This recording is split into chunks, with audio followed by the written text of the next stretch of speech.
The state of Texas minimum wage, why does HEB pay their staff members more than the minimum wage? At HEB, we consider our staff members partners, not employees. They need a living wage that they can support their families off of. We want to get and retain the best talent, so we know that we need to pay a wage that people can live off of so that we're not constantly turning over our staff. How does what you pay your staff relate to your prices of items? Although labor is a huge cost factor for us, pricing of items is more determined by cost of goods. Even though it's our biggest cost, it's also our greatest resource, so we know that paying for our good people isn't throwing money down the drain. I'm Dr. Harlan Sanders. I'm speaking tonight in support of Tom Kirkman. What are your thoughts on the legalization of marijuana in the state of Texas?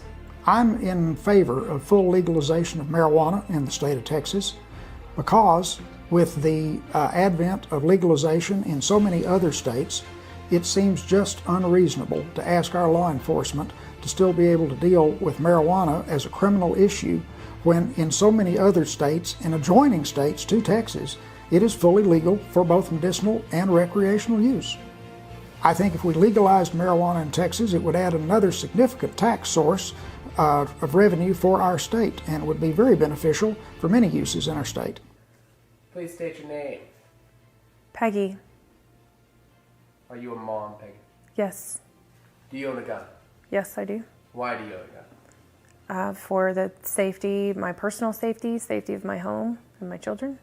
Do you believe that gun sales in the state of Texas and resales should be more regulated by the state? I do think that increased background checks and regulations could prevent a lot of the tragedies, the recent tragedies that we've seen in El Paso and Midland.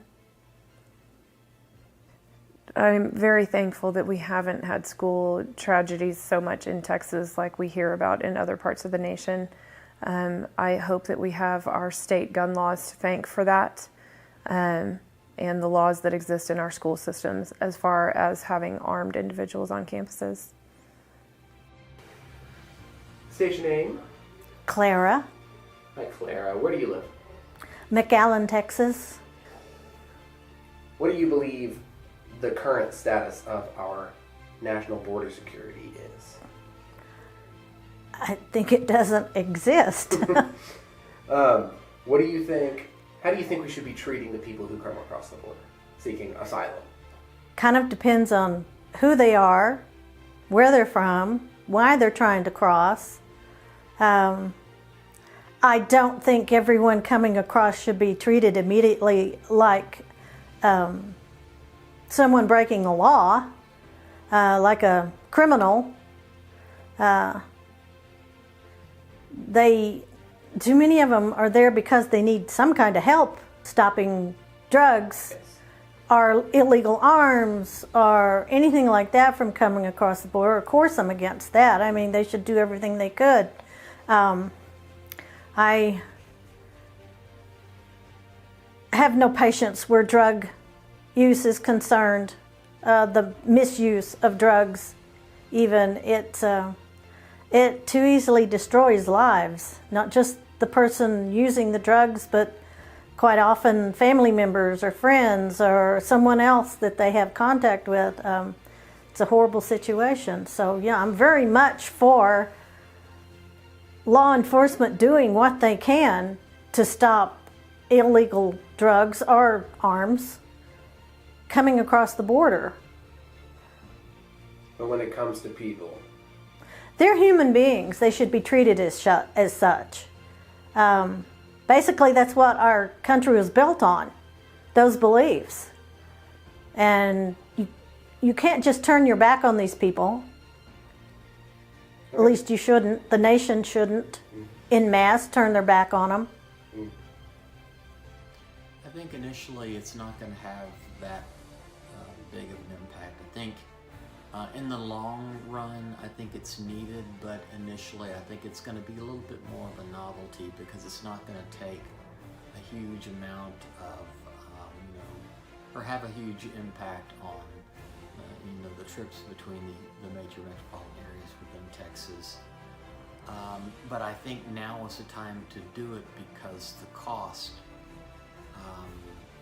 are only going to get, of land, of infrastructure, are only going to become more and more expensive. So it's best to do it now. And as we continue to grow and urbanize, it'll be good that it's in place. As the newer generations come along, they're less dependent upon the automobile.